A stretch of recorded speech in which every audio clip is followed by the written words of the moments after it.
Assalamualaikum warahmatullahi wabarakatuh. Innal hamdalillah nahmaduhu wa hadi Muhammadin sallallahu alaihi wasallam wa syarrul umur muhdatsatuha wa kullu muhdatsatin bid'ah wa kullu bid'atin dhalalah wa kullu dhalalatin finnar. Allahu akbar, Allahu akbar. La ilaha illallah wallahu akbar. Allahu akbar walillahil hamd. Ma'asyiral muslimin, jamaah Id rahimakumullah. Puji dan syukur kita panjatkan kehadirat Allah Subhanahu wa taala yang atas rahmat, taufik serta hidayahnya kita masih diberikan nikmatul iman wal Islam. Semoga Allah Subhanahu wa taala senantiasa membimbing kita ke jalan yang lurus, yaitu jalan Shiratal Mustaqim. Dan semoga Allah Subhanahu wa taala senantiasa memberkahi dan merahmati kehidupan kita sampai kita menghadap kehadirat Allah penuh dengan ridha dan ampunannya. Amin ya rabbal alamin. Allahu akbar, Allahu akbar. La ilaha illallah wallahu akbar. Allahu akbar walillahil hamd. Ma'asyiral muslimin, jamaah Id rahimakumullah.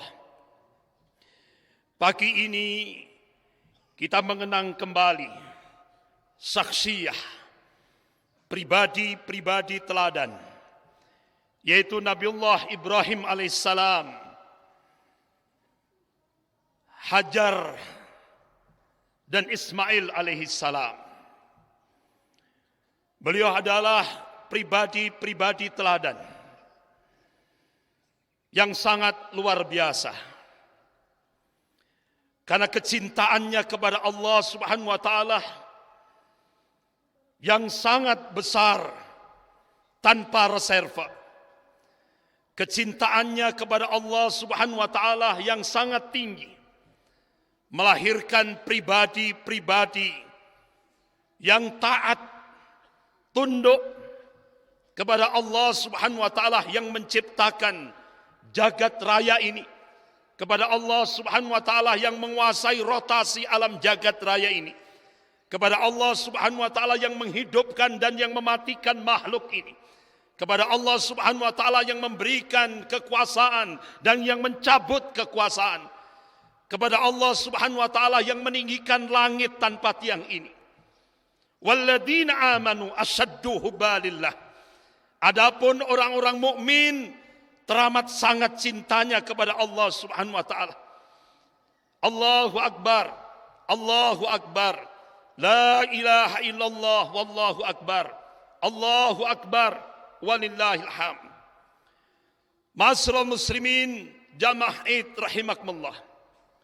Allah Subhanahu wa taala tidak memerintahkan kepada Nabiullah Ibrahim alaihissalam untuk menyembelih atau membunuh putranya yang sangat dicintainya, Nabiullah Ismail alaihissalam.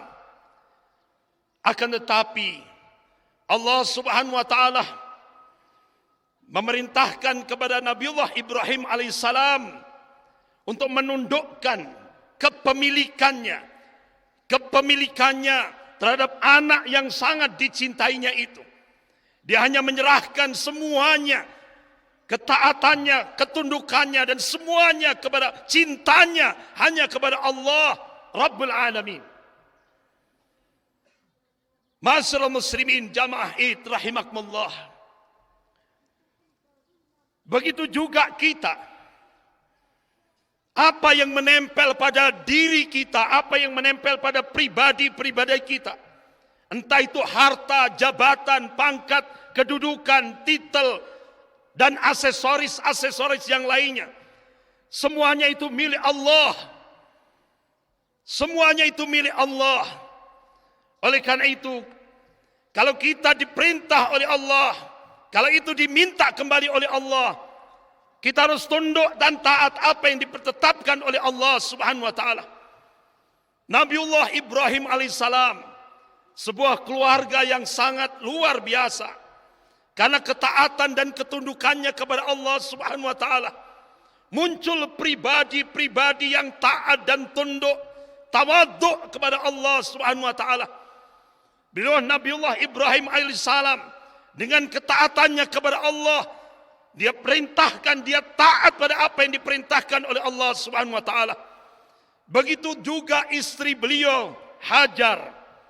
Beliau dengan sabar dan ketabahan melaksanakan apa yang diperintahkan oleh Allah Subhanahu wa taala.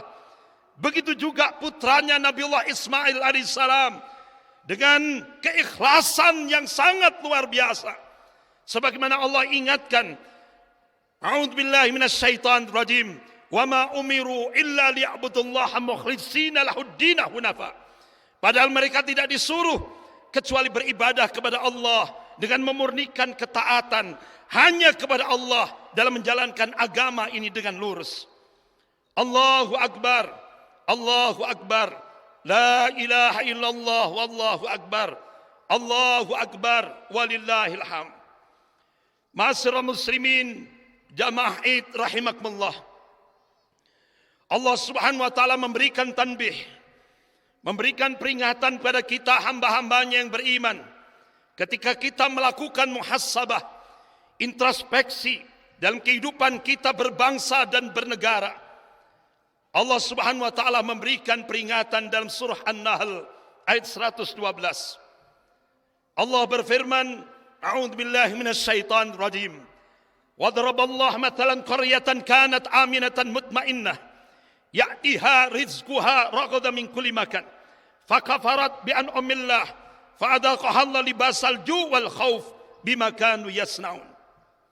Wa daraballahu mathalan qaryatan kanat aminatan mutmainnah. Allah Subhanahu wa taala memberikan sebuah perumpamaan akan sebuah negeri yang dulunya aman, tentram. Ya'tiha rizquha ragadan min kulli makan. Rezekinya melimpah ruah dari segenap tempat, dari segenap penjuru. Fakafarat bi an'amillah fa'adaqah libasal ju' wal khauf bima kanu yasnaun. Tapi sayang, penduduk negeri itu ingkar akan nikmat-nikmat Allah. Sehingga akhirnya Allah memberikan pakaian pada penduduk negeri itu. Pakaian al-ju', kelaparan, dan al-khauf, dan ketakutan. Pakaian kemiskinan dan kegelisahan, kegersangan kalbu, kegersangan hati. Allah pakaikan pada penduduk negeri itu. Akibat dari apa yang telah mereka kerjakan. Allahu Akbar, Allahu Akbar, la ilaha illallah, wallahu akbar, Allahu Akbar, walillahil hamd. Ma'asyiral muslimin, jamaah Id rahimakumullah. Kalau kita berbicara tentang Indonesia, luar biasa. Para arkeolog dunia mengatakan Indonesia adalah Atlantis yang hilang, surga dunia Indonesia, Gemah Ripah Loh Zinawi, luar biasa. Sumber daya alamnya bagaikan surga di dunia ini. Akan tetapi sayang, penduduk negeri ini ingkar akan nikmat-nikmat Allah. Dia tanggalkan apa yang sudah ditetapkan oleh Allah dan Rasulnya.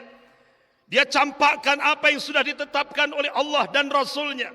Dia ingkari nikmat-nikmat Allah yang sudah diberikan, dicurahkan oleh Allah. Keberkahan yang diberikan oleh Allah. Akhirnya apa yang terjadi? Akhirnya apa yang terjadi? Musibah demi musibah terus bertubi-tubi dalam penduduk negeri ini. Allahu Akbar, Allahu Akbar, la ilaha illallah, wallahu akbar, Allahu Akbar, walillahil hamd. Ma'asyiral muslimin, jamaah Id rahimakumullah. Persis apa yang digambarkan oleh Rasulullah sallallahu alaihi wasallam. Qala Rasulullah sallallahu alaihi wasallam, yusiku an tada'a alaikumul ummamu min kulli ufukin. Hampir-hampir kata Rasulullah, umat-umat kafir itu saling menyeru, saling mengajak-ngajak untuk menyerang kalian min kulli ufukin, dari segenap arah, dari segenap penjuru. Kama tada'a al-akallatu ala qas'atiha. Kalian seperti makanan di atas nampan yang jadi rebutan orang-orang yang lapar. Qulna ya Rasulullah, amin killatin bina nahnu yauma idzin. Wahai Rasulullah, apakah posisi kami pada saat itu minoritas? Jumlah kami sedikit? La, tidak, kata Rasulullah. Bal antum yauma idzin katsir. Bahkan kalian mayoritas, jumlahmu banyak. Walakinnakum gutha'un ka gutha'its tsail. Tapi kualitasmu seperti buih. Tapi kualitasmu seperti buih. Kualitas buih tidak punya prinsip, tidak punya jati diri, mudah diombang-ambingkan oleh musuh-musuhnya. Manakala Al-Hafidz Ibnu Hajar Al-Asqalani rahimahullah, ketika beliau menafsirkan hadis itu, maknanya itu bukan justifikasi, bukan pembenaran, tapi itu warning, peringatan dari Rasulullah sallallahu alaihi wasallam. Kalau sudah umat Islam itu kualitasnya seperti buih, Rasulullah memberikan warning, Rasulullah memberikan peringatan. Wala yantazi'annallahu min suduri aduwakum al-mahabbata minkum. Sungguh Allah Subhanahu wa taala akan mencabut rasa takut dari hati musuh-musuh kalian. Allah cabut rasa takut dari hati orang-orang kafir itu. Wala yakdifannallahu fi qulubikumul wahn. Dan Allah Subhanahu wa taala akan mencampakkan al-wahn di dalam hati-hati kalian, di dalam dada-dada kalian. Sahabat bertanya, ya Rasulullah, wa mal wahn? Apa yang dimaksud al-wahn? Qala hubbud dunya wa karahiyatul maut. Cinta dunia dan takut mati.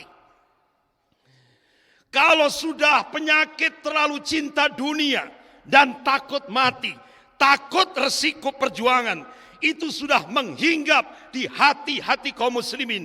Bahkan sudah menghinggap di hati-hati pemimpin-pemimpin kaum muslimin. Saat itulah Allah Subhanahu wa taala akan mencabut rasa takut dari hati orang-orang kafir. Allah Subhanahu wa taala akan menjadikan kita seperti makanan di atas nampan yang jadi rebutan orang-orang yang lapar itu. Kita masih teringat sejarah, dan sejarah itu masih kita ingat. Peristiwa apa yang terjadi di Andalusia. Andalusia seperti Indonesia yang mayoritas penduduknya muslim. Andalusia itu seperti Indonesia mayoritas penduduknya muslim.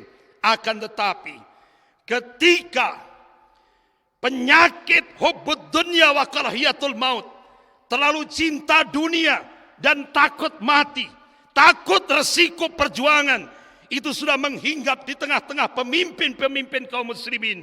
Ditambah lagi tipisnya al-wala wal bara. Loyalitasnya sudah tipis.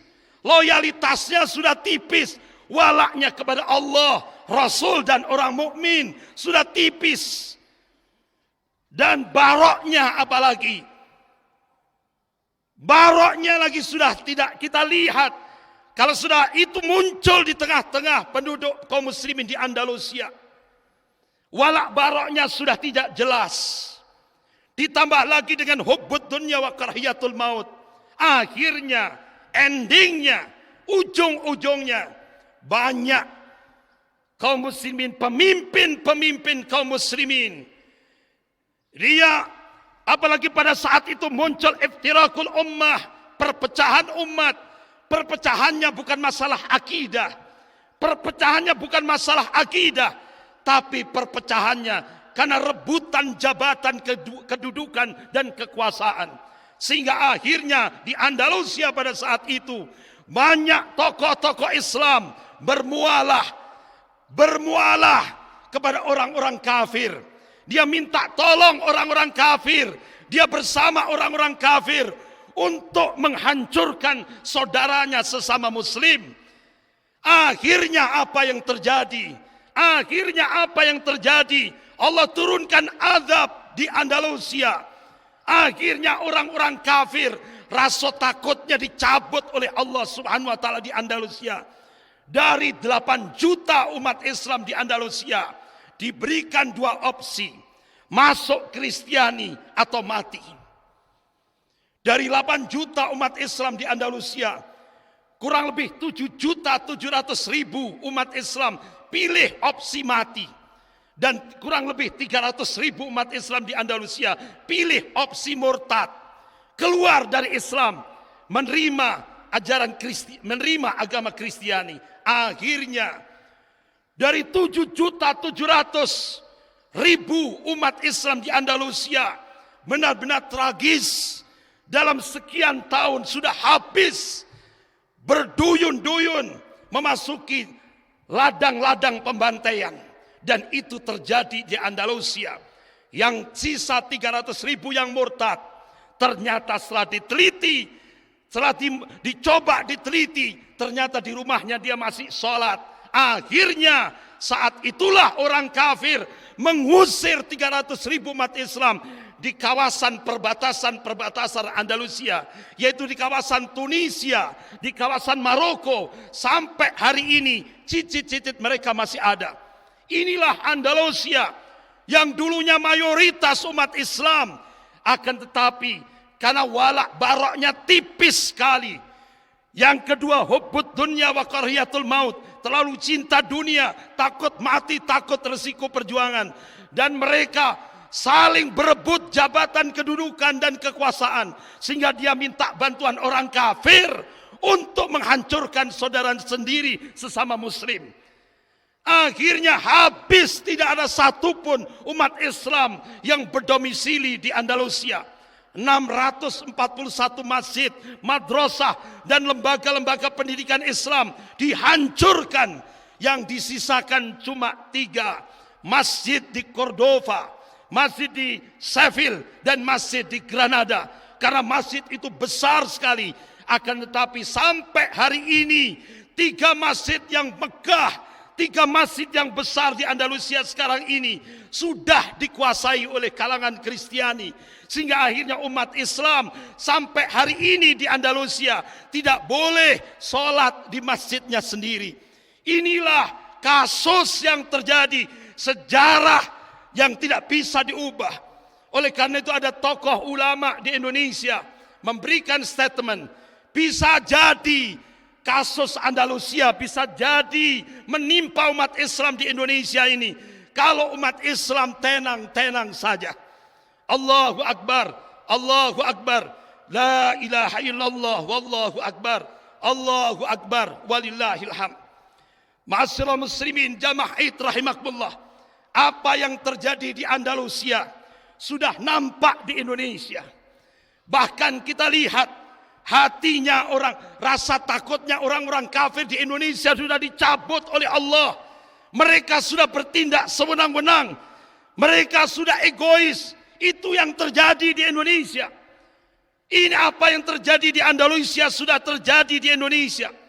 Bahkan orang-orang kafir kita lihat, dia hancurkan pemuda dan pemudi Islam dengan narkoba, dengan budaya hedonis, masa bodoh terhadap aturan-aturan syara, perilaku hidup bebas, hedonis, bahkan penyimpangan seksual luar biasa, pornografi dibuka lebar-lebar.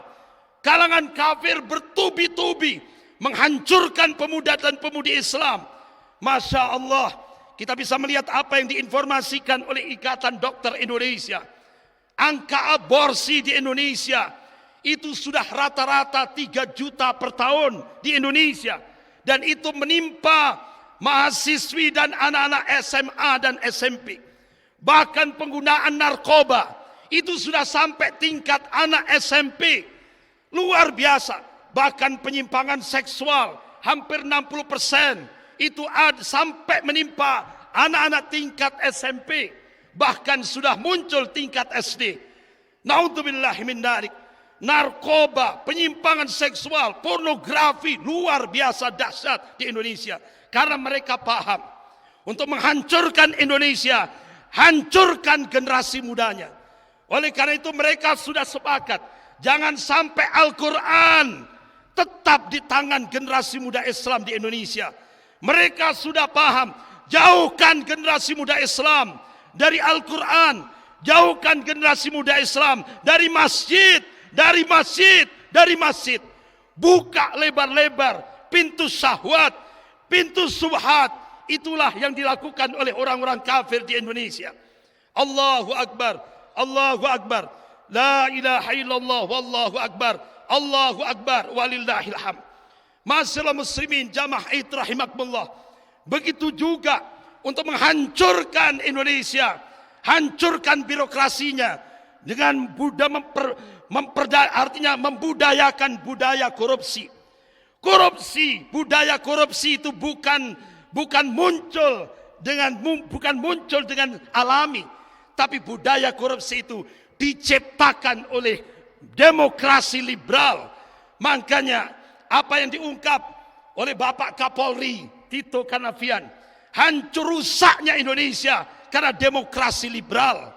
Hancurnya Indonesia karena demokrasi liberal, sistem demokrasi. Padahal pendiri negara kesatuan Republik Indonesia ini menjadikan suro, menjadikan musyawarah untuk mencapai mufakat.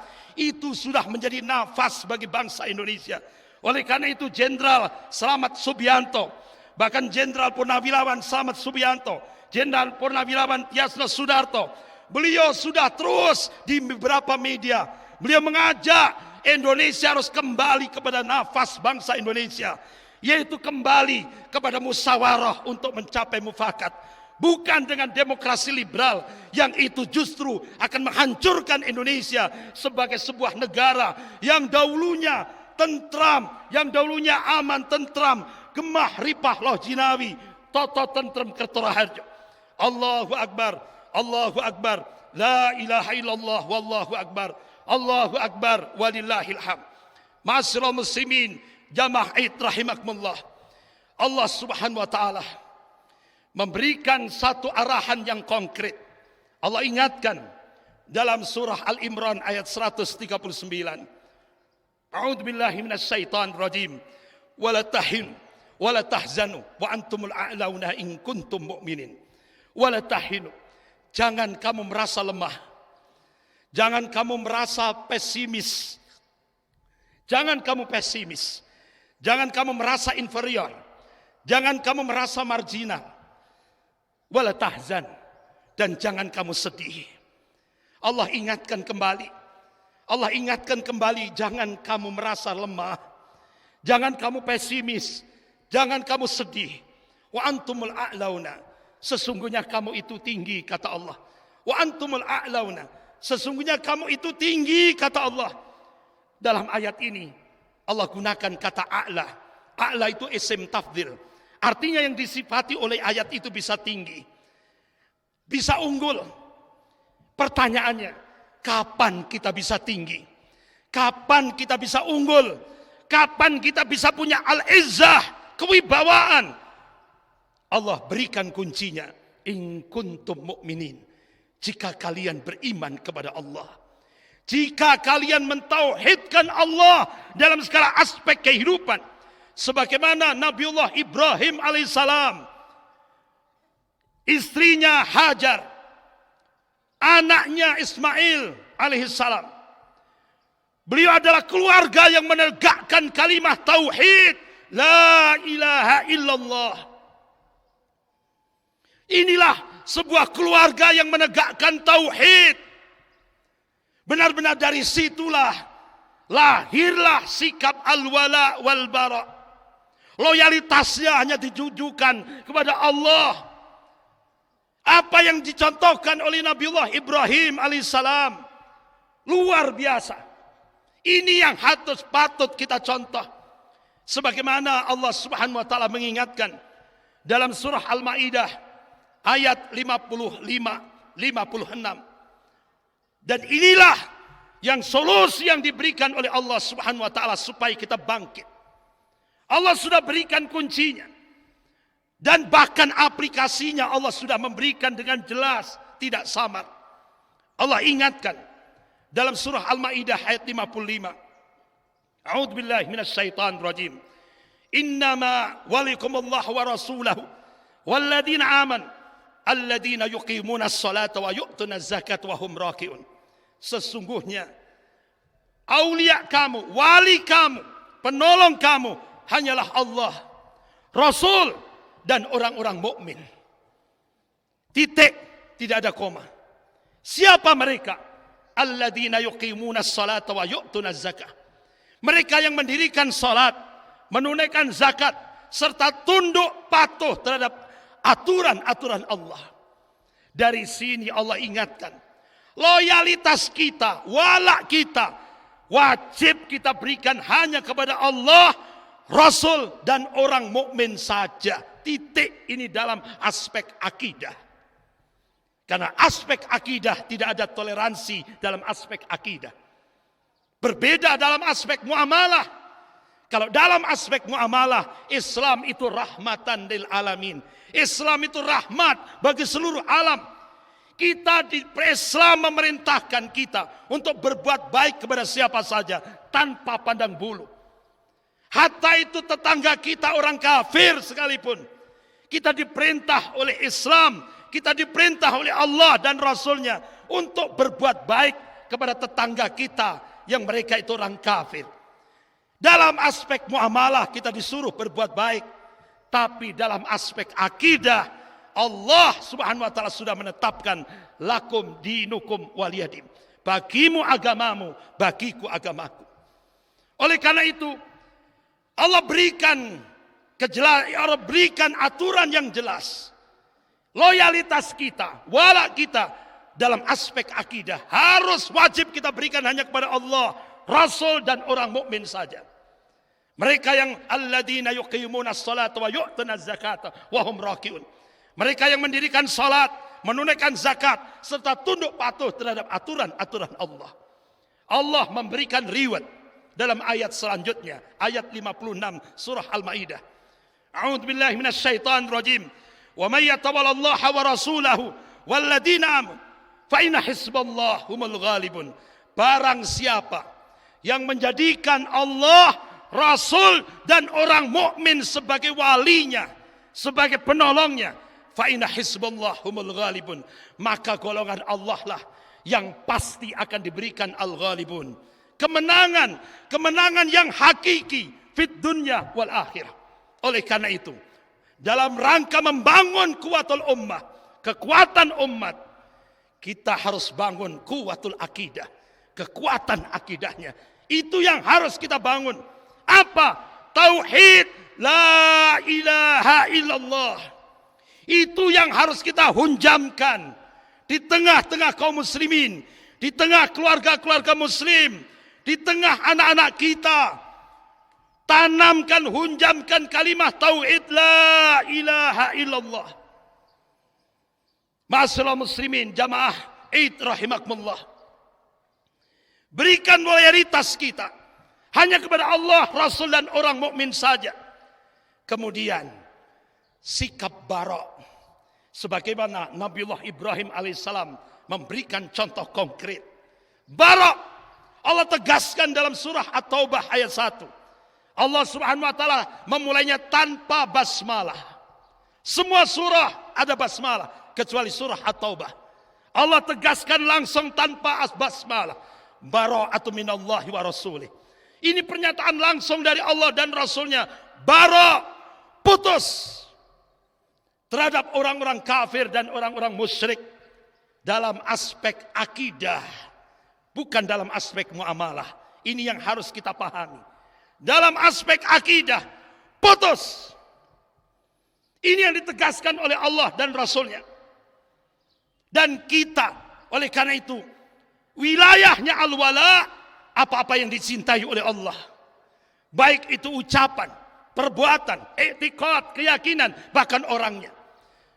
Wilayahnya al-bara, apa-apa yang dibenci oleh Allah. Baik itu ucapan, perbuatan, i'tiqad, keyakinan, maupun orangnya. Oleh karena itu, bagaimana kita mengamalkan al-wala wal-bara? Apa-apa yang dicintai oleh Allah, kita harus mencintainya. Bagaimana kita mengamalkan al-bara? Apa-apa yang dibenci oleh Allah, kita harus membencinya. Ini masalah prinsip dalam hidup dan kehidupan kita sebagai muslim, sebagai hamba Allah. Rasulullah menegaskan, qala Rasulullah sallallahu alaihi wasallam, man ahabba fillah wa abghada fillah wa wala fillah wa ada fillah. Rasulullah mengingatkan kepada umatnya, man ahabba fillah, barang siapa yang mencintai karena Allah, wa abghada fillah, dan membenci karena Allah, wa wala fillah, dan memberikan loyalitas karena Allah, wa ada fillah, dan memusuhi karena Allah. Fa innama tunalu wilayatullah bidzalik. Maka sesungguhnya wilayatullah, kecintaan Allah, itu baru bisa kita dapatkan kalau kita sudah mengamalkan al-wala wal bara, loyalitas dan penolakan. Sebaliknya kata Rasulullah menegaskan kembali, walan tajid 'abdan ta'mal iman wa in katharat salatu was-shaumu hatta yakuna kadzalik. Seorang hamba Allah, Rasulullah menegaskan, mereka tidak akan bisa merasakan lezatnya iman sekalipun dia banyak sholatnya, banyak puasanya. Rasulullah tegaskan dia tidak akan bisa merasakan lezatnya iman sekalipun banyak sholatnya, sekalipun banyak puasanya. Hatta yakuna kadzalik, hingga dia mengamalkan al-wala wal bara. Oleh karena itu, solusi yang pertama, kiat membangun kekuatan ummah, kuatul ummah, bangkitkan kembali akidah al-wala wal bara. Walaupun sekarang kitab-kitab al-wala wal bara ini sangat ditakuti oleh Amerika, Australia, dan negara-negara barat. Sehingga akhirnya Amerika ngerojok jutaan US dollar. Australia nurunkan 500 miliar. Jangan sampai akidah al-wala wal bara ini disampaikan pada generasi muda Islam, lebih khusus di Indonesia. Mereka takut. Orang-orang kafir, negara-negara kafir tidak takut kalau Indonesia ini punya kekuatan ekonomi yang luar biasa. Negara-negara barat tidak takut kalau umat Islam Indonesia mempunyai persenjataan yang kuat. Tapi yang justru yang ditakutkan oleh barat, manakala al-wala, akidah al-wala wal bara itu, tauhid itu menghunjam di dalam hati-hati, terlebih generasi muda Islam di Indonesia. Itu yang ditakutkan. Kalau sudah al-wala wal bara itu sudah menghunjam di dalam hati kaum muslimin, yang ditakuti hanya satu, Allah. Allah yang ditakuti hanya satu, yaitu Allah Subhanahu wa taala. Allahu akbar, Allahu akbar. La ilaha illallah wallahu akbar. Allahu akbar walillahil hamd. Kiat yang kedua untuk membangun kekuatan ummah, kuatul ummah. Yang kedua, ayo kobarkan kembali semangat perjuangan di tengah-tengah kaum muslimin, lebih khusus di Indonesia ini. Ayo bangkitkan kembali semangat jihad fisabilillah. Sebagaimana Bung Tomo pada peristiwa November beliau bangkitkan semangat jihad arek-arek Surabaya untuk menghadapi kekuatan kafir yang ingin menghancurkan, yang ingin mencengkeram Indonesia. Lewat radio RRI dengan takbir Allahu Akbar, Allahu Akbar, Allahu Akbar, Bung Tomo membangkitkan semangat jihad di tengah-tengah kaum muslimin.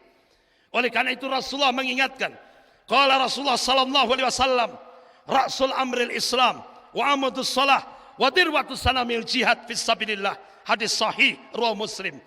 Pokok sesuatu itu adalah Islam, tiangnya salat, puncak amal di dalam Islam itu adalah al-jihad fisabilillah. Berjuang di jalan Allah dengan harta dan jiwa kita.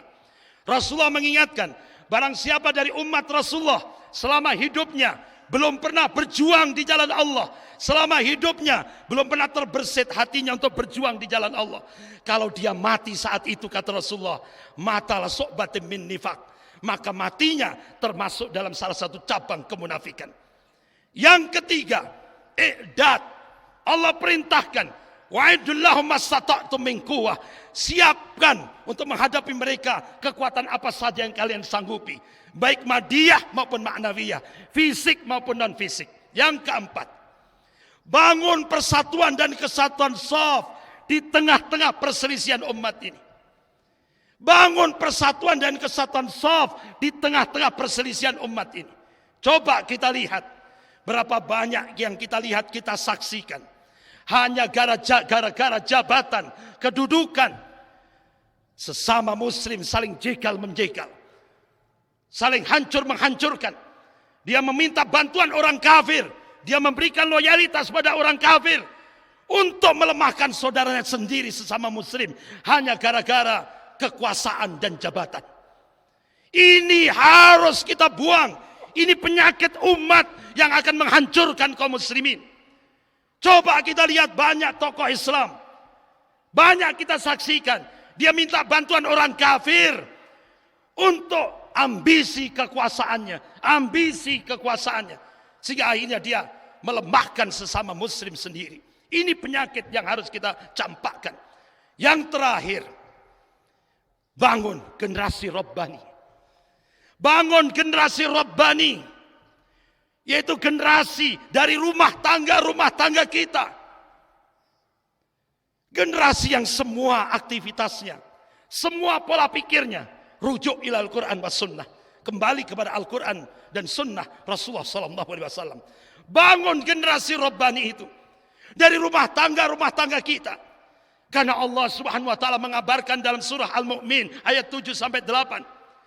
Itu para malaikat pemikul arsy memohon kepada Allah, ya Allah, masukkan sebuah keluarga yang mengajak anggota keluarganya untuk mentauhidkan-Mu, ya Allah, yang mengajak untuk beriman kepadamu, ya Allah.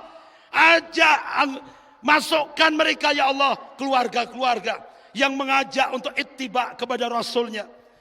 Keluarga-keluarga yang mengajak untuk tobat kepada Allah, untuk mohon ampun kepada Allah. Ya Allah, masukkanlah mereka bersama-sama ke dalam surgamu, ya Allah. Bersama-sama, suaminya, istrinya, anak-anak dan cucunya, masukkan mereka bersama-sama, ya Allah. Ini doa yang dipanjatkan oleh para malaikat pemikul arsy. Oleh karena itu, ini cita-cita kita semua, masuk surga bersama-sama. Suami, istri, anak dan cucu-cucu kita. Ini cita-cita kita semuanya. Apa syaratnya? Ajak keluarga kita untuk mentauhidkan Allah, campakkan kesyirikan. Ajak keluarga kita untuk ittiba kepada Rasulullah SAW, ngikuti sunnah Rasulullah SAW. Ajak keluarga kita untuk bertobat kepada Allah, mohon ampun kepada Allah. Bahkan sebagai penutup, Rasulullah SAW mengingatkan kepada umatnya, kalau kita ba'dal subuh baca Sayyidul Istighfar. Ba'dal subuh kita istighfar kepada Allah, mohon ampun kepada Allah, baca Sayyidul Istighfar. Siang hari kematian menjemput kita. Rasulullah mengabarkan jannah, surganya Allah Subhanahu wa taala. Begitu juga ba'dal asar, kita disuruh untuk banyak istighfar kepada Allah. Ketika kita zikir ba'dal asar, kita baca Sayyidul Istighfar, malam hari kematian menjemput kita. Rasulullah mengabarkan jannah, surganya Allah Subhanahu wa taala. Ini hadis sahih riwayat Bukhari. Oleh karena itu, Allah Subhanahu wa taala kembali mengingatkan kepada hamba-hamba yang beriman dalam surah Al-Fussilat ayat 6. A'udzubillahi minasyaitonir rajim. Fastaqimu ilaihi wastaghfiruhu. Tetaplah kalian istiqomah di jalan Allah yang lurus ini. Kalangan mufassir menafsirkan, istiqomah itu anugerah Allah, karunia Allah, bukan dari kita. Oleh karena itu Allah mengingatkan, kalau kita ingin diberikan keistiqomahan oleh Allah sampai menghadapi naza, sampai menghadapi sakratul maut, sampai kita menghadap Allah Rabbul Alamin, Allah berikan kuncinya, wastaghfiruhu, banyak-banyak istighfar, banyak-banyak istighfar. Insya Allah, Allah akan memberikan akhir yang husnul khatimah. Barakallah li wa lakum fil Qur'anil azim. Mari bapak-bapak, ibu-ibu jamaah haid rahimakumullah, kita tundukkan hati dan jiwa kita ke hadirat Allah. Mudah-mudahan Allah Subhanahu wa taala mengabulkan munajat doa-doa kita. Allahumma shalli ala Muhammad wa ala ali Muhammad. Allahumma ighfir lil muslimina wal muslimat wal mu'minina wal mu'minat al ahya'u minhum wal amwat. Rabbi ja'alna muqimas salat wa min dzurriyyati rabbana wa taqabbal du'a. Rabbana hab lana min azwajina wa dzurriyyatina qurrata a'yun waj'alna lil muttaqina imama. Rabbana la tuzigh qulubana ba'da idh hadaytana wa hab lana min ladunka rahmah innaka antal wahhab. Rabbana atina min ladunka rahmatan wa hayyi' lana min amrina rasyada. Ya Rahman ya Rahim. Ya Rahman ya Rahim. Ya Rahman ya Rahim. Ya Ghafur ya Syakur. Ya Hayyu ya Qayyum birahmatika nastaghitsu Ya Hayyu Ya Qayyum birahmatika nastaghitsu. Ya Hayyu Ya Qayyum birahmatika nastaghitsu.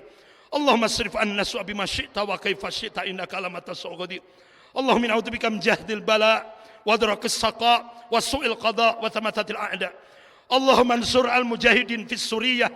Allahumma ansur al-mujahidin fi Palestin. Allahumma ansur al-mujahidin fi Afghanistan. Allahumma ansur al-mujahidin fi kulli makan. Allahumma ansurhum. Allahumma ansurhum. Allahumma ansurhum. Allahumma ighfir lana dhunubana wa li walidayya warhamhuma kama rabbayana saghira. Rabbana atina fid dunya hasanah wa fil akhirati hasanah wa qina adzaban nar. Subhana rabbika rabbil izzati amma yasifun. Wassalamun alal mursalin walhamdulillahi rabbil alamin. Astaghfirullahal adzim. Subhanakallahumma wa bihamdik asyhadu an la ilaha illa anta astaghfiruka wa atubu ilaik. Wabillahi taufiq wal hidayah. Wassalamu alaikum warahmatullahi wabarakatuh.